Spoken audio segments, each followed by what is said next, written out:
Hello বন্ধুরা, মাই star চ্যানেলের পক্ষ থেকে ঈদ মুবারক।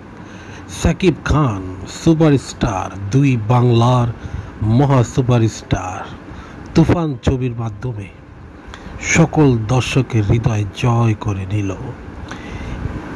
ঈদের দিন মুক্তি পাওয়া তুফান মুভি সাকিবকে নতুনভাবে আবিষ্কার করলো।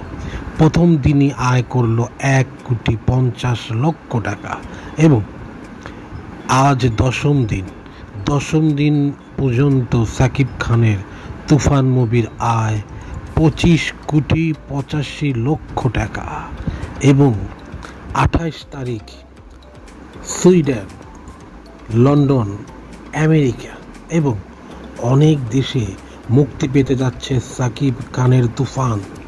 সাকিব খান একের পর এক হিট ছবি দিয়ে যাচ্ছে। প্রিয়তমা, আর রাজকুমার এবং এরপরই আসছে দরদ। বলা হচ্ছে Shakib Khan is Bollywood last superstar. কে দখল করবে সাকিব খানের স্থান? তবে যতদূর জানা যাচ্ছে তুফান মুভিটি 50 কোটি টাকা ছাড়িয়ে যাবে। রায়হান রাফি পরিচালিত তুফান মুভিটি বাংলাদেশের সর্বকালের সেরা মুভি হতে চলছে। যদি আপনি দেখে না থাকুন, আজই চলে আসুন আপনার নিজ প্রেক্ষাগৃহে এবং সাকিব খানকে সাপোর্ট করুন, বাংলা মুভিকে সাপোর্ট করুন।